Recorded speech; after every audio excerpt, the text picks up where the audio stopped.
Hey, and welcome into the Big Ten Huddle. I'm your host, JR, and we are presented and brought to you by FanDuel. We have power rankings to get to in this episode after week 12 of the Big Ten. Not a whole lot of super surprising performances, but definitely some notable ones that kind of move the power rankings around here a little bit. So we're going to take a look at the power rankings. Me and we have Big Jeff here. You cannot see Big Jeff on the screen, but for some reason, we are trying to work that out with StreamYard and whatever else is going on. But Jeff, appreciate you having you here. Hey, yeah, great to be on. Big game going on in the SEC. It looks like Texas closing the gap. Oh no, Georgia just scored. Georgia just scored, so yeah, never mind. But good to be on. Ole Miss might lose to Florida, but they'll probably say the SEC is just too strong or something like that. Yeah, well, there's some shakeup, so it will be interesting tomorrow when we get into the, what the potential playoff implications are.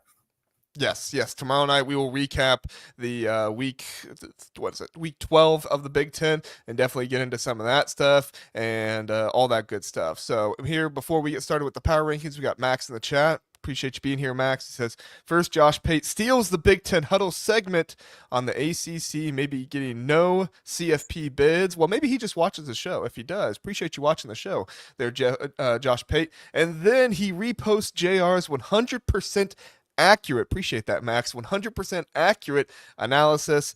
Does not credit me and implies it's a hot take. I will admit it was a hot take, but I posted my data that supported what I thought on there. USC the same as Georgia. What else did I say? Oregon the same as Texas A&M.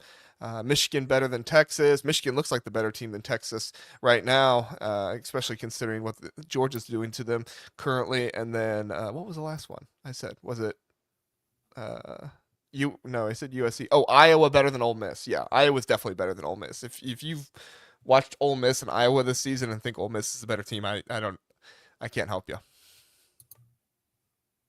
Any thoughts, Jeff? Yeah, Sam agreed with that. Our old buddy Sam. I was cutting the grass today and listening to some Sam, and he had Ole Miss is clearly one of the overrated teams, really going through talking about who have they really beaten and everything. So it would be awesome if they got knocked off today. But JR, what I want Ole Miss to make it actually, and then play Ohio State or Indiana. That's what I'm dying for. I'd love for Ole Miss to make it and play Oregon. I think Oregon would take the task. Oh yeah. When we get into the rankings, I put those three pretty much in a similar category. So to your point, Oregon would be perfectly fine as well. Mm-hmm. No doubt about it. Max also said, I'm glad he went to On3, and it's obvious why the Big Ten Huddle never seriously considered his candidacy. I will say, I have messaged a couple times with Josh Payton, and I like Josh personally. I think he's a good guy, and I think that he has a lot of good things to stands for. Don't quite agree with his football takes, but you know what? Not everybody can be perfect, unfortunately. Yeah, definitely not. I mean, and if you listen to him, always starts with SEC, so you know where his head is at. But he's saying good things about Indiana, so that's a sign of what growth. A person thinks of the Big Ten. If they're like kind of downplaying Indiana, you don't want to really listen to what they have to say. He doesn't downgrade Indiana. He doesn't talk about them a lot, but he acknowledges them that they're really good for sure. That is true. All right. Well, Jeff, let's get into our power rankings here. I'll go ahead and read mine off and kind of explain them very briefly, and then we'll let Jeff read his off and let him explain his. So I have Ohio State number 1, Indiana number 2. I really have not really changed my opinion much here. I think that whole thing is going to be decided in the Big Ten title game. I think, Indiana, you could say that they had a slow start and everything against Wisconsin. That's fine. I told people that it was going to probably be a close game at the beginning of it because of the way Wisconsin's defense plays, and I have no problems because with Indiana having that happen, because by the end of it, Fernando Mendoza looked fantastic, and he was throwing the ball all over the field as he has most of the season. out there. 90% plus completion percentage. I think that's like the third time that's happened this season. There are just certain games when Mendoza is unstoppable, and he does that to them. So number 3, I have Oregon.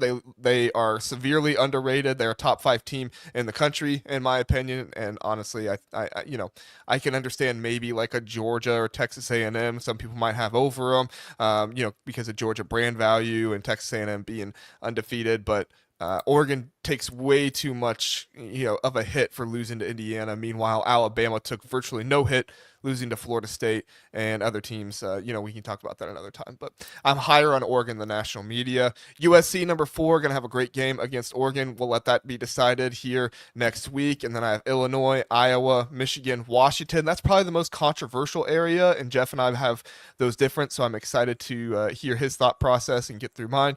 And then followed by Nebraska, Penn State. I have up there at number 10. Penn State's been impressing me lately with how they played against Indiana, and then the win over Michigan State. Followed by Minnesota, Northwestern, Rutgers, UCLA, Wisconsin. I have higher up there. I think Wisconsin's been playing well here recently. Just hard for them to finish out games, and I like Carter Smith as the quarterback there. He brings some new things, and I think he's going to be a good piece for them in the future. Followed by Maryland, Michigan State, and Purdue. Jeff, give us yours and your explanation for them. Yeah, so I laid out all mine, as you can see here, 1 through 18. And then after I did that, I thought, you know what? I want to put them into categories. And I think that's going to help with my explanation. So my first category of teams, I'm calling the national title contenders. And this is really going to be aligned with you, JR. I mean, Ohio State and Indiana, the two clearly battling for number 1. You've said this before, JR. Indiana has the better resume. So if you want to say they should be number 1, I have no problem with that. I have Ohio State number 1 because I just think they have more unicorns, like true difference making, oh my God type players than Indiana. But they're both right there. And then Oregon, it is lumped in with them, but they lost Indiana, right? So they've got a loss. So, but I still put them into the same category really as these 3 teams. And again, those are national title contenders.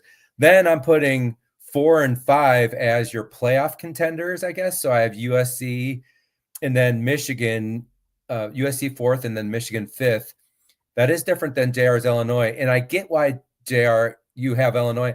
Illinois is just consistent in their play, right? They've gotten beat bad by some big teams, but other than the couple beatdowns, which would be Indiana and really Washington, not looking good at Washington. Other than that, they've played pretty consistently. Even against Ohio State, statistically, that score wasn't as bad as it looked. But I still have to give that they're both finding ways to win, and especially Michigan. And it might not look pretty, but the bottom line is they're 8-2. Their schedule is easier, but they are 8-2, and they're finding a way to win. And today was a primary example. So I'm putting them 4 and 5, JR. And then I'm calling the next category good, solid teams.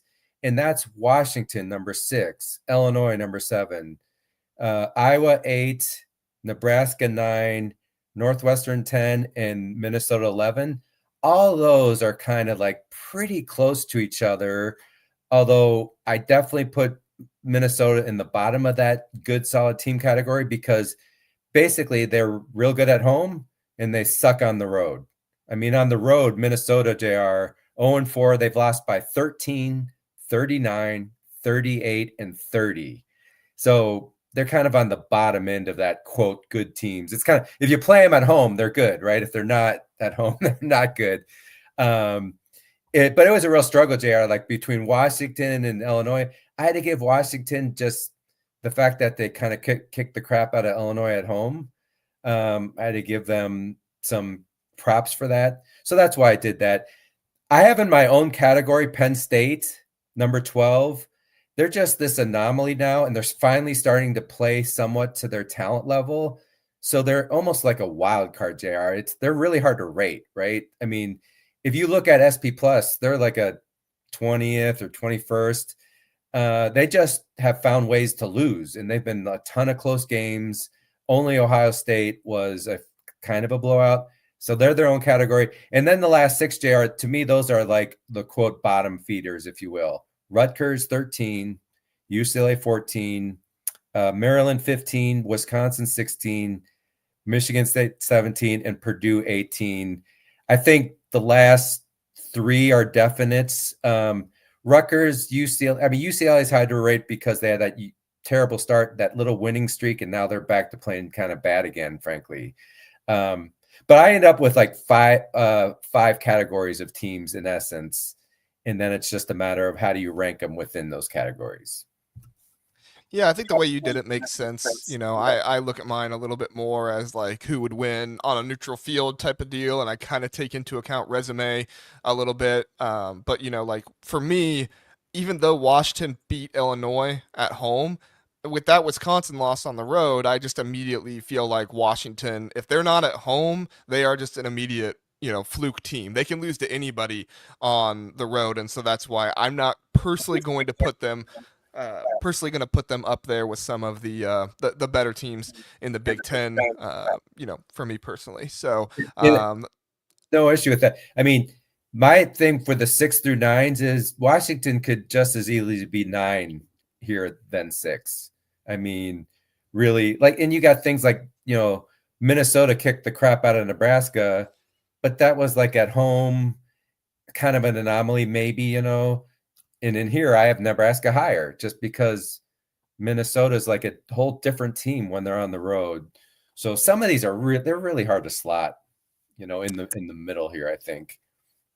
Yeah, I would tend to agree with that, and that was some of the biggest, criticism that I got last week for having Nebraska over Minnesota, and it's hard to justify because Minnesota did beat them so well, but I use pretty much the same justification I do with Illinois over Washington. You said it. Illinois is just a very consistent football team. They've played a pretty difficult schedule. Washington at home is very difficult to play against. And then Ohio State and Indiana. I recognize the margin of loss in those games, but I also think sometimes we take margin of victory way too much into account for certain teams and then not other teams. I don't think that Indiana should be super punished for playing a big game or a close game against Penn State. But then at the same time, I'm not going to give Indiana the most credit in the world for completely blowing out Illinois. I do give them a lot of credit and, definitely deserve it, but it's not going, them blowing out Illinois is not going to elevate them to number one on my power rankings. I try to look at the entire season and what things are. And the way I look at it, Illinois, Ohio State, they're 1A, 1B. One of them's going to win the Big Ten. And at that point, that's who will have number one. I actually like that philosophy because, I'm a statistics guy and you've got the term outlier. And you can have that one game that just got away or the one game where you were just on. So I'm totally for that. It's when you see if you got blown out twice, right, in this, then it's like that's kind of a red flag. Like, oh my God, you lost by 42 times in the season. That's when you're saying something's amiss with that versus, and I agree, that Illinois game against Indiana, banged up secondary. When Indiana smells blood, look out, right? They can run and pass pretty equally well. So it looks like they're running up the score when they're just running the football. So I'm aligned with that, no doubt. Mm-hmm. Yeah, and Roger's bringing it up here. He says USC lost to Illinois. I mean, that's just one more. Like at this point in the season, it's just one more kind of data point that it's like, okay, but are we really going to put Michigan, Washington, USC, Illinois, or Illinois, USC, Iowa? Like that doesn't sound right to me. I know the game results push that, but that whole five-sum there, it's just kind of a mess. Yeah, and you can also always turn it around. Yes, USC lost at Illinois. They were traveling. What if Illinois played at USC? Do we think Illinois would be winning at USC traveling there? I don't think so. I mean, I'm not saying they couldn't. Like, they could for sure, but so where it's played is a pretty big deal, especially if they're traveling multiple time zones, as we've seen. Really, this season, the only team traveling multiple time zone that hasn't had any issue is Oregon. And I've covered this on Big Jeff's Thursday night thing.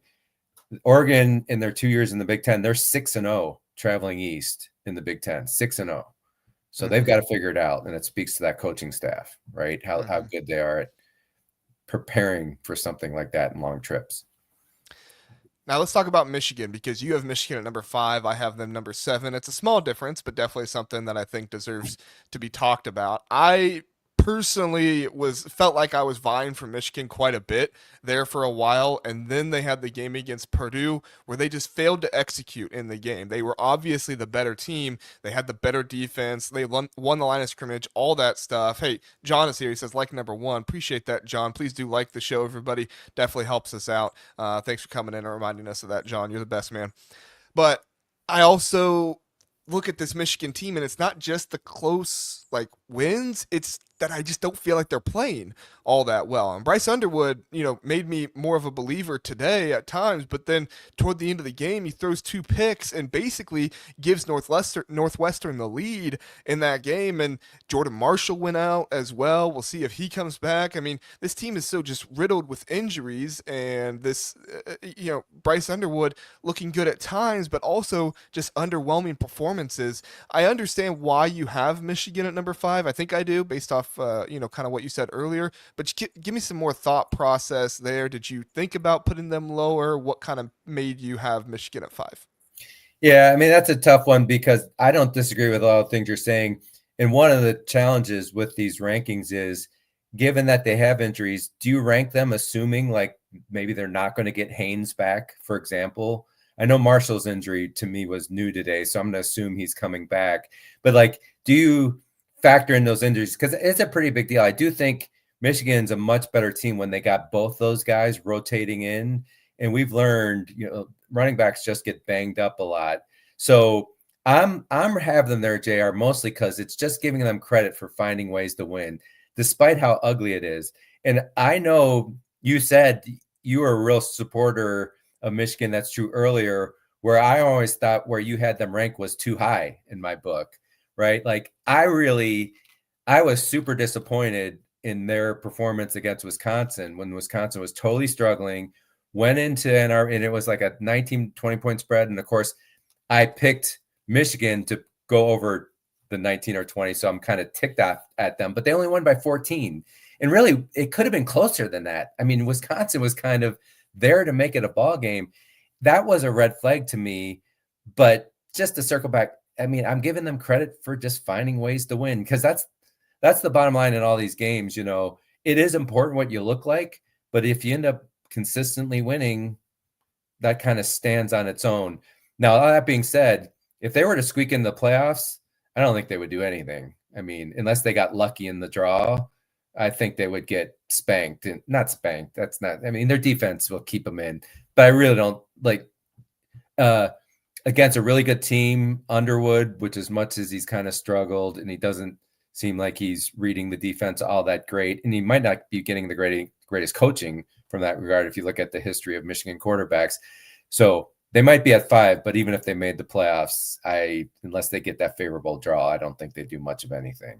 And I'm not disparaging Michigan because they're a super young team. And I say all along, when you have a first-year starting quarterback, especially a true freshman, it's just brutal. I mean, college defenses are so much more sophisticated than high school defenses. It's not even close, right? I mean, you're talking apples and oranges between those two. Yeah, and you also have to look at Bryce Underwood's weapons as well. I mean, Andrew Marsh is a nice piece for him right now, and he's kind of helping out as the number 1 wide receiver. But Andrew Marsh isn't ready to be a number 1 wide receiver yet. Maybe in a year or two, with some really good development this offseason, he could be. But he's not ready to be there yet. And Donovan McCauley, I hate to say it, but he kind of takes plays off sometimes. And I don't know if that's, always the Michigan coaching staff's favorite thing. So it's interesting. And like I said, he doesn't have Justice Haynes. He's out for the season. Jordan Marshall, he went out early in that game. Does he come back? What does that look like?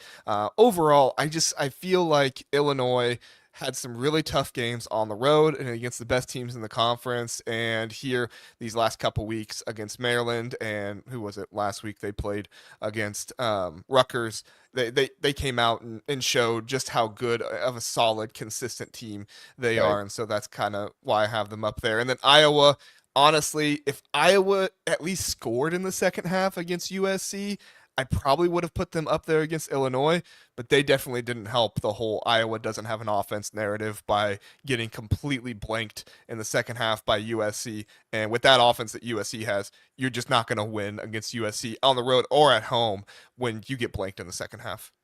Yeah, and Iowa's kind of the opposite of Michigan. They've just found ways to lose too many games against good teams, right? I mean, they've been right there.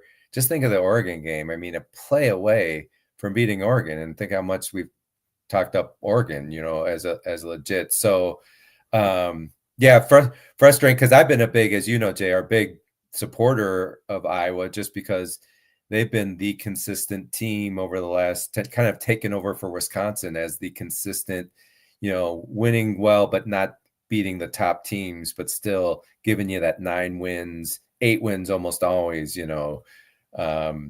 type of thing. So, yeah, I was a very interesting team because with the not having a passing game, I still think the Iowa offensive line, they might not have the rushing statistics, but when you can't throw the ball downfield, you can just load the box, kind of like what Indiana did with Wisconsin today. And I think it makes Iowa's offensive line not look as good, giving them the running numbers like yards per carry and everything to make you say, wow. Because really, the driver of a high yards per carry and running JR is really driven more by the offensive line than even the running back, I would argue, But when you can't throw the ball downfield, you can put people in the box, and then even with a really good offensive line, it's hard to run with 9 guys in the box. That's true. That's true. James says Iowa was a toe away from beating USC. They were. They were. I just don't think they needed to be a toe away, right? I look at this Iowa team in the second half and mistake after mistake, and it's like you should never been a toe away. So I'm not disagreeing with you at all, James. I'm just saying like that's one more thing with Iowa. You had 21 points going in. What was it? 21-10 at halftime. It's just one more thing with them that I'm like, come on, like Yeah, you should be able to put this together here. 14-0 and then 21-10 later, Yeah, right? yeah, Yeah, exactly. So, yeah. should we foreshadow to week 13 at all with Oregon and USC? Big matchup coming up. We both have Oregon above USC. The game is at Oregon. I think there's a little bit of a little bit of a cheat there to say we probably are going to pick Oregon to beat USC, but I still think this is going to be a really good matchup and it's going to be a fun game to watch, Jeff. Yeah, I want to, and as a picker, I want to look at their history of going to Oregon, right? Because that's a road game, but that's different than the road games I going don't think they've east. won since 2011 is what I saw earlier Is at that right? Oregon. Yeah. Yeah, yeah. So just the history of that, and then you talked about when Oregon played at Iowa, people made a big deal about the weather. It's like some people forget. Well, it's Oregon. I mean, they play in rain all the time, but not.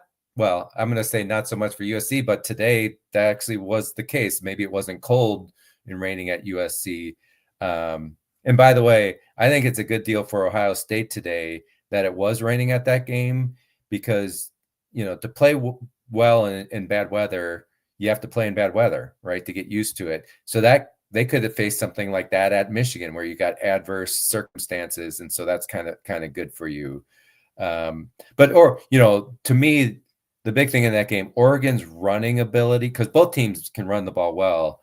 But I still think there's that chance to, USC was able to stuff the Iowa running game because, Iowa's not going to be able to pass downfield, just like I talked about. So it's a different story with Oregon when you have Dante Moore and he can go up top. Now he needs hopefully to get some receivers back. I saw Sadiq played today, right? JR, I think Sadiq did play and had last night, but yeah. Last night, right? Last night. So that's a big deal, getting some of those weapons back. But Oregon's running ability, power up front on both sides of the ball, that would definitely make me favor Oregon in that game for sure. Even though I like USC in general, but I like them way more at home than on the road. Mm-hmm. Yeah.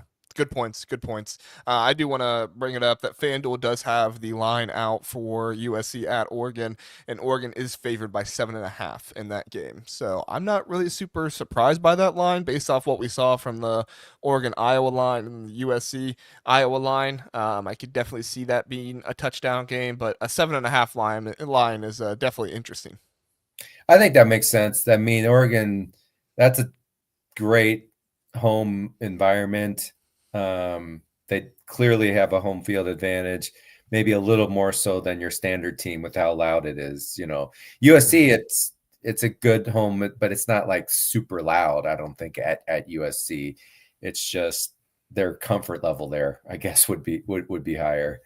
But I Yeah, think and I that. also go ahead. No, you go ahead. I was gonna say I don't think the travel is gonna be nearly as much of a burden on USC as it sounds like it has been for Lincoln Riley and the guys going across multiple time zones and everything like that. For That's sure. obviously been a burden on USC, and it's been hard for Lincoln Riley to figure out. Yeah, yeah, it's a bigger deal that the trenches. USC defensive line against that Oregon offensive line. That's going to be the key of the game. If USC gets whipped up front like that, they're going to lose. If they can hang in there, I'm not saying USC is going to shut down the Oregon running game for sure, but if they can contain it and everything, and then make Dante Moore play zone. If you play zone against Dante Moore, he struggles more. I know that's for sure. So, I mean, struggles more. That's relative. He's still playing really well, right? But it's better to play zone against him than man to man. Very true. Very true. Last thing we'll bring up, and then we'll get out of here. But people were talking about it earlier. I just wanted to wait until later on the show to bring it up. Alabama loses to Oklahoma. Unfortunately, I feel like this is kind of worst case scenario for the Big Ten. I think this almost ensures that the SEC is going to get at least 5, probably 6 teams into the college football playoffs, which is pretty insane for a conference that doesn't have any clear contenders in my opinion. I know Texas A&M is undefeated, but you look at who they've played and everything else, I don't think it's necessarily been super clear. A national championship contender they have, especially with Alabama losing, is that kind of seemed to be the darling for a lot of people. Jeff, do you think that Alabama will stay ahead of Oregon in the rankings? Because I look at the way they've acted and the way they've treated the Big Ten and the SEC, and I'm not gonna complain about it again because I've complained about it enough, but it definitely feels like they'll probably push Oklahoma and Alabama ahead, or push Oklahoma ahead of Oregon, and then they'll probably have Alabama just one spot ahead of them, right behind Oklahoma. What do you think? Well, so yeah, you first said, do you think Alabama will be ahead of Oregon? I definitely don't think that. But then you brought up the real question will Oklahoma, because it's known, everyone's been talking about Oklahoma's schedules, and it's tough, right? Just like Wisconsin's schedule is just a total bear. That's a tough. I would have to look at that one closer, JR, but that's a legitimate possibility of Oklahoma being over Oregon. I would tend to think Oregon would be above it, though. I mean, it's a good sign that Iowa was ranked, right? Back in the first poll when they weren't even in the AP top 25. Then Iowa entered the top 25, and Iowa was still in there. So that shows there is respect. There's more respect from the committee for the Big Ten than the AP poll. I really do. I don't think they are. I don't want to say they're not influenced at all by the AP poll, because humans are influenced by many things, but they do have a different set of eyes than the AP voters, and it's more favorable than the Big Ten. The question is it favorable enough? Should we be getting better love from the committee, right, JR? But they show us better love for sure than the AP poll voters, who are really kind of like, they're just slow to change. The AP voters, they're still living in the world where they think the SEC is significantly deeper. And I'm not saying the SEC is not deep, but it's not like it used to be, right? Mm-hmm. Yeah, I think a lot of AP voters are under the opinion that, the SEC still has a bunch of title contenders, and all the mid-level teams have come up to where, the top level of the SEC is. I don't see it that way. I think that the top level of the SEC has gone down, and the top level of the Big Ten with Ohio State has remained the same. And Oregon, I think, is just a little bit fallen off from what they were last year with some new players and stuff like that, but you have the same coordinators back. I agree with you that the committee showed more favor to Iowa, obviously, than the AP poll did. So I think they were giving credit there, but I still don't think they're giving enough credit to Oregon and what they've done, which leads me to the fear that Oregon might drop in the rankings or something like that. and Alabama would be above them still. So I mean, we just saw Oregon drop in the AP poll after beating Iowa, and Ole Miss jumped above them after beating the Citadel. Like, I know it's not the same thing, and there are differences between the AP poll and the college football playoffs, but it feels like Oregon's not getting any respect. Yeah. Well, and I felt the people really, the team they disrespected most was Iowa, and even USC and Washington some, but now Washington's been kind of up and down, and then Iowa's been not up and down. They've just been not finding ways to win these close games, right? They've been consistent in their play, but consistent enough to just barely lose in these bigger games. So, yeah, and what I want most from the playoffs is I want SEC playing Big Ten teams. I hated the last seeding, which had Ohio State, if they were number one, playing either Oregon or Notre Dame. I hated that. I want them to play a freaking SEC team, right? And the same for Indiana, although Indiana had a easier draw, at least in the last one. And it's all going to change anyway. So I think it like too hepped up about it, other than, God, that would really stink. Because the reason we're struggling to evaluate these teams, there's not enough crossover matchups, right? I mean, we've got the one game, Ohio State against Texas, but that was the first time Julian Sayan was starting. And, you know, if they would play that again, Ohio State definitely would be more aggressive. I'm not saying super aggressive, but, you know, Julian Sayan proved he's a real good quarterback. And so teams evolve, right? It's not the same as it was to start the season. We just don't have enough of those interconference matchups to really evaluate these teams well. All right, yeah, I agree. Last thing, I said last thing earlier, but this one's real quick for us, Jeff. Last thing, predict who wins the Heisman Trophy. Ty Simpson has seemingly fallen out of the race. He's not even in the top 5 on FanDuel anymore, but right now Fernando Mendoza is the leader at -120. Julian Sayan right below him at +250. Fernando Mendoza did take some sacks in the game against Wisconsin, but like I said, he was deadly accurate, 90+% completion percentage, and definitely gaining some favor there. I don't think this is necessarily gonna stick. We'll see what happens, but I think it kind of depends on the Big Ten championship game. Where do you sit at here, Jeff? So first, it's definitely not over. I mean, that was a Heisman type moment last week for Mendoza with the touchdown against Penn State, but this is far from over, because think how many people watched the Michigan-Ohio State game, first of all. And if that's a tight game and Sayan makes some key clutch throws, those are going to be Heisman moments.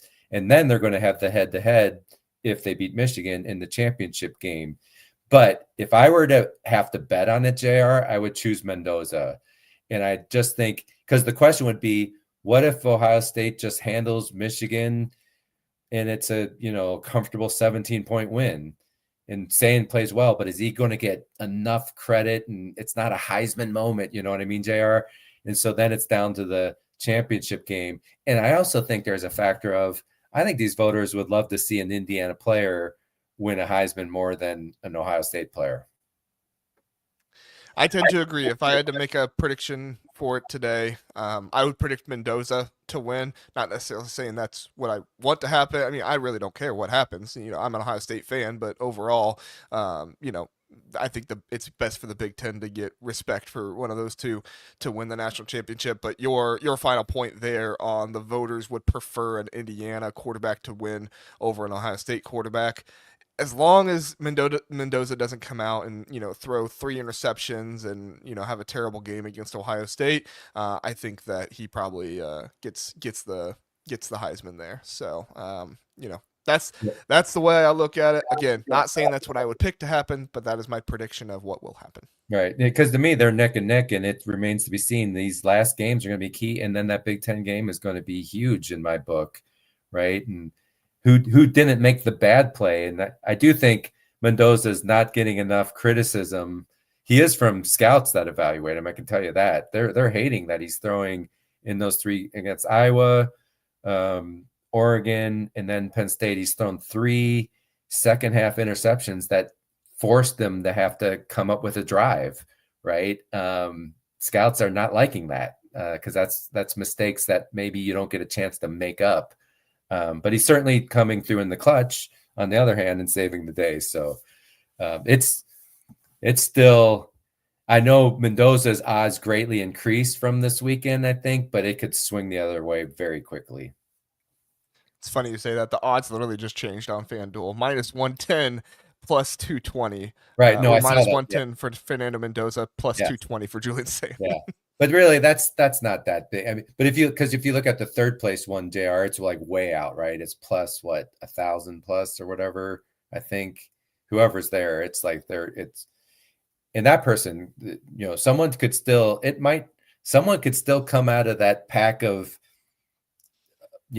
that's behind these two, and it's not like it's a done deal. It's one of those two, even though it's looking very favorable for one or the other. Mm-hmm. Yeah.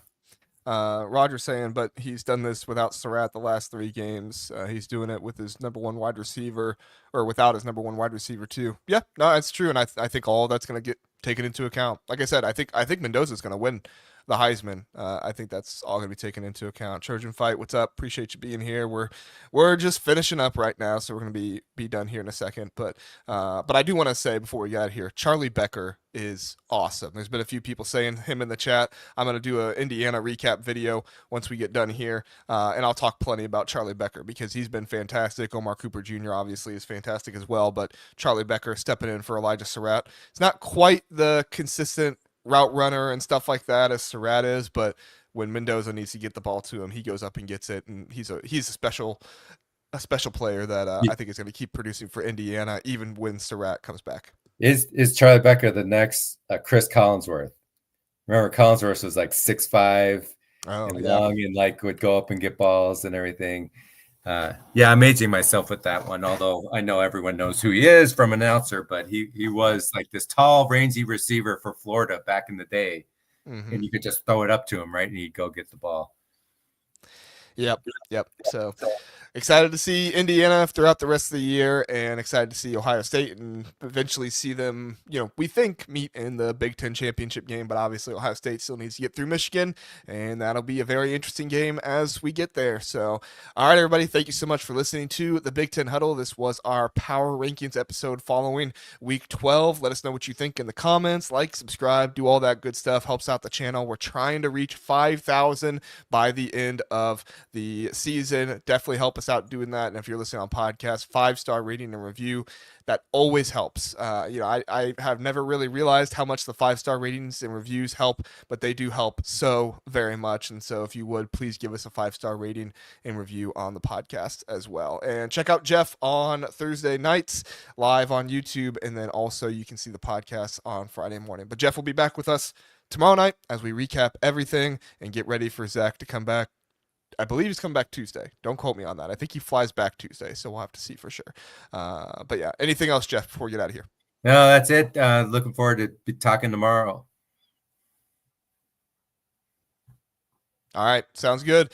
Appreciate it, everybody. Have a good one.